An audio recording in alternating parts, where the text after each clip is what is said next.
Hey, everybody, welcome to Traffic Keys. And I got a question for you today. Is your persona in pain? Is your persona in pain? Last week, we started talking about personas on last Friday, and today we're continuing with part two of understanding your personas. Welcome to Traffic Keys. I am your host, Atiba, and I am here to help teach you the keys to organic traffic. So if you're a business owner and you're looking to generate more traffic to your website, you are in the right place. So let's jump right in and get going with this. We're talking about personas again. And just to do a quick recap on personas, what are personas? I'm not talking about persons, right? I'm talking about personas and persona development. This is one of my key frameworks in understanding your audience. I've talked to you guys before and I'm going to say it again. You have to be obsessed with knowing your audience. Know all about them, know what they're like, what they don't like, and personas help you do that. They are one of your biggest tools, if used correctly, in helping you define your audience and become obsessed with your audience. Okay? So, what are personas? We're not talking about just demographics, guys, because anybody can do that. Anybody can say, hey, I want women between 35 and 39. I want men between 50 and 53. Anybody can do that. That's simple. What we're talking about is marrying the demographics and psychographics of your audience together.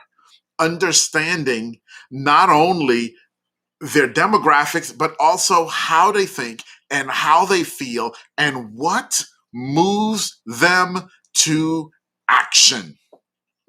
Putting those two together, that is what creates a fantastic persona. Now, if you did get a chance to watch last week's message, go back and watch it. It was last week, Friday, when we delved all into it because there's a really great example in there about two 11-year-old girls. I think they were 11, but two 11-year-old girls and how they both went to the fish store, the pet store, for two very different reasons.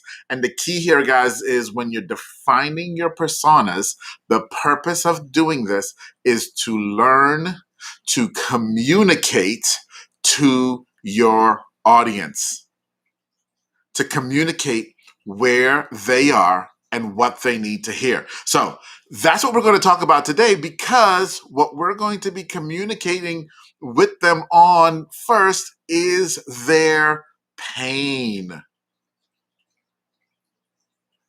I want you to stop for a moment and think about this statement, because a lot of people don't like this statement.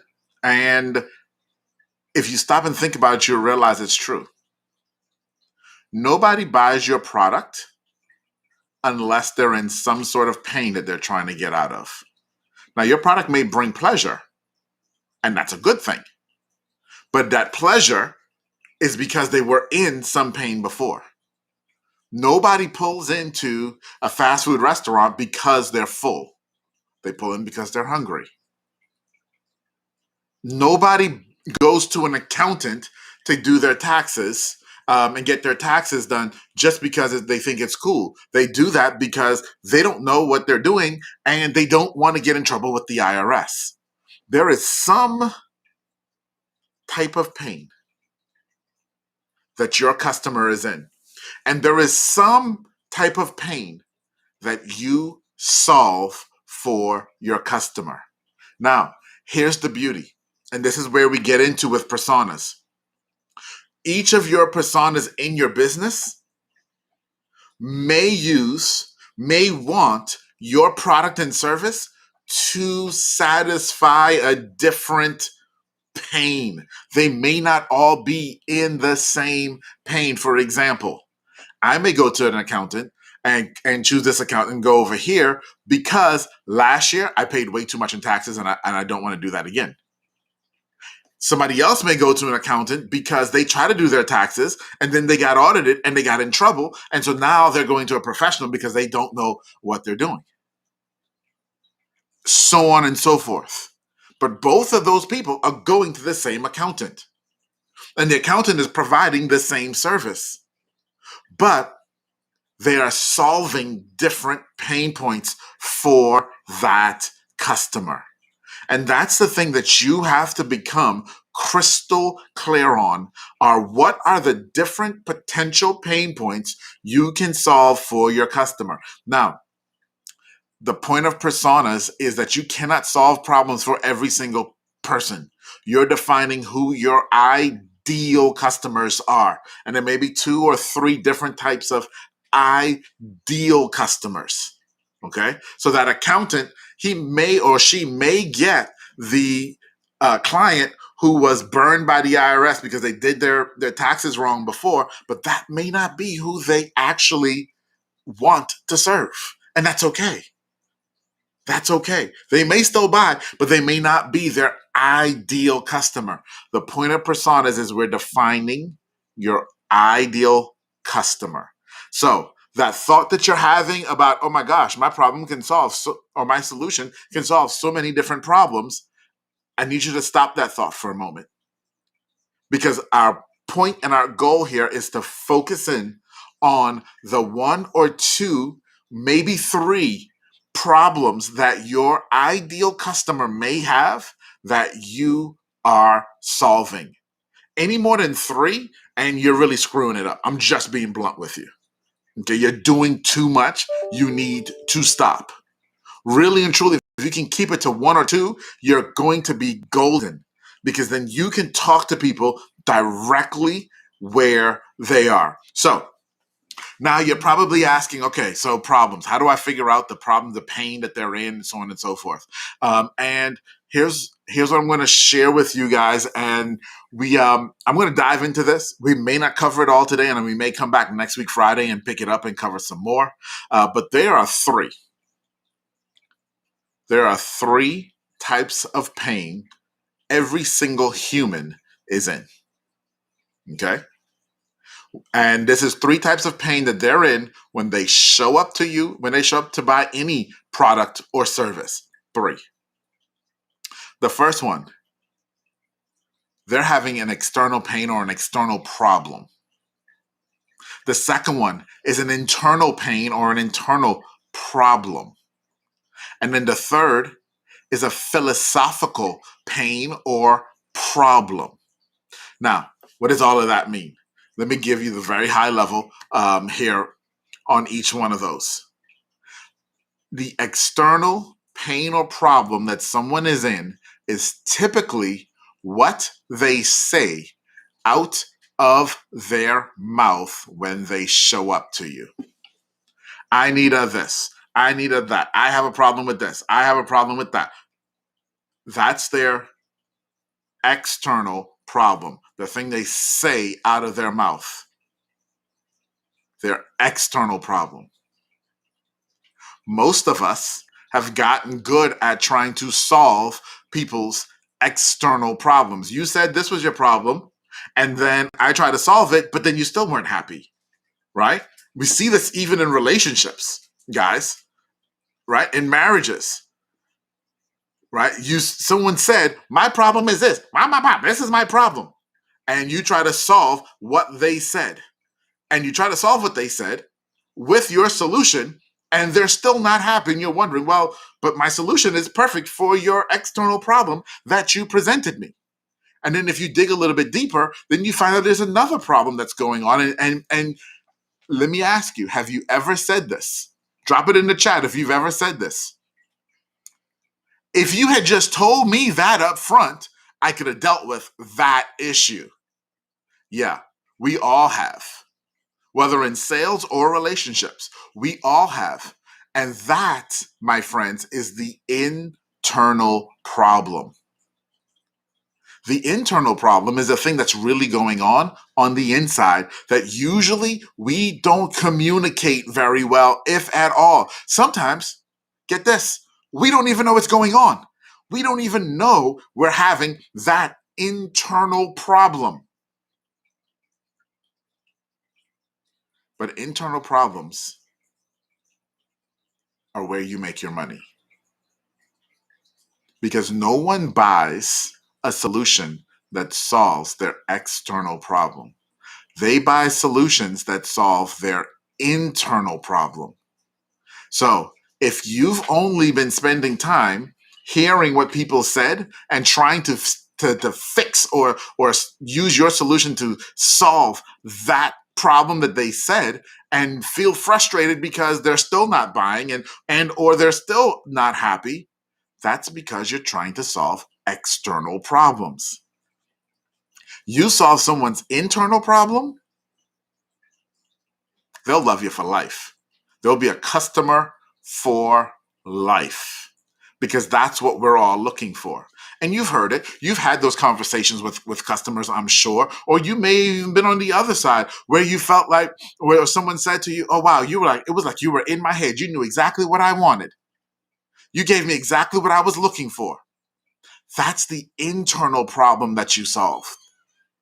So as we're defining our personas, we need to define what the external problems are, the external pains, but then we need to take it a step further and start to consider what are the internal problems that we also solve?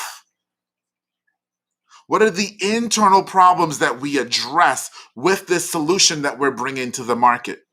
And the best way to do that, guys, is to go back and consider your past clients and things that they have said to you. So yes, close your eyes and visualize. Think about the conversations you've had. Think about those moments where it clicked for them and they were like, yes, I'm going to use you because, or this is why.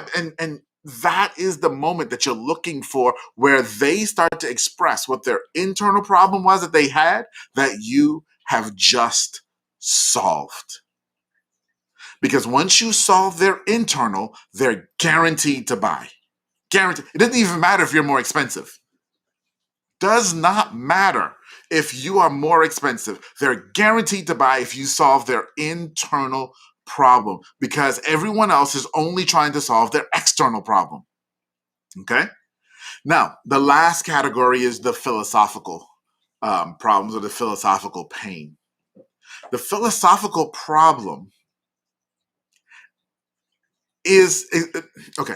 Let me back up. The philosophical problem is what is going to go wrong or what is not going to be right in the world, in air quotes, the world, if this problem doesn't get solved. Okay? So I own a gift delivery business, one of the many businesses I've owned in my life. I've owned a gift delivery business for many, many years. And so often we get phone calls from people who we cannot service. And they tell us that since we can't service them, they are ruining the birthday for the person that they're trying to send a gift to. And why can't we service them? Why can't we just do what they want and service them? Now, right there, you're hearing philosophical problem because they had an external problem that they needed to send a gift, which solved their internal problem of having that person feel like they were thought of, they were loved, what have you. That's what they wanted to express. That was the internal problem that they were trying to solve. But the philosophical problem that they were having was they screwed up. They waited too long to buy this gift and they knew it. And if they don't get a gift sent, now this person's day is going to be ruined. And then they're going to have just this horrible birthday. That's philosophically what is going to go wrong if this gift doesn't get sent right now. And so for your customers, it's the same thing. They have that external problem that they present to you, that thing they say out of their mouth. They have that internal problem, the thing that they don't say to you that they need to solve, which is why they're calling, which is why they're reaching out, which is why they're looking at your solution. They've got to solve that internal problem. and then they have a philosophical problem. Oftentimes they really don't know the philosophical problem. But they have a philosophical problem of what in their world is going to go wrong if they can't solve this problem or get out of the pain that they're in right now. Now, imagine for a moment. I just want you to imagine for a moment that someone came to you with an external pain or an external problem, and you were able to communicate to them not only that, yes, we'll take care of your external, but in the process of taking care of your external, we'll also take care of your internal pain and problems. And we know that this will philosophically solve this, that, or the third for you as well. We will solve your philosophical pain at the same time. If you can do that, if you can hit the internal, the external, and the philosophical in your messaging to your customer, where else would they go? How else can they go anywhere else? Because no one else in your market, I guarantee it, are doing all of those. And guys, this is the reason why we develop personas. Because in the study of developing personas and going through the psychographics of figuring out who these people are and what makes them tick and what makes them work and how they react and why they react to things, we get those answers so that we then, in our marketing, in our copy, in our videos, we can communicate directly to them and tell them, we have the solution. And with our solution, you will have success. And at that point, what else can they do but be your customer, for life? Now, this isn't easy, and it's an ongoing process because you're going to continually learn and refine this process. And the thing I want to caution you on as you learn and refine this process, and the way you do that is by having more and more customers and experiences with your customers, is understand that, again, this is about your ideal customer.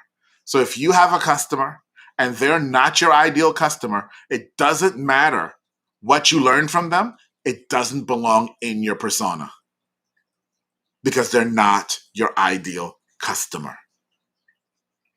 So guys, this is week 2 of talking about personas, and we're going to keep doing this for the next couple of weeks and breaking this down even further because it is key and crucial for you to understand your audience. And personas are my first and most important framework in helping you understand your audience. And I want you to understand that because we've been using this for so long and it works so well. Now, it does take a lot of work. It does. It takes a lot of work, but it's so well worth it because then you can communicate directly to your customers in a language that's going to work for them, that's going to put them at ease, and most importantly for you, going to turn them into lifelong customers.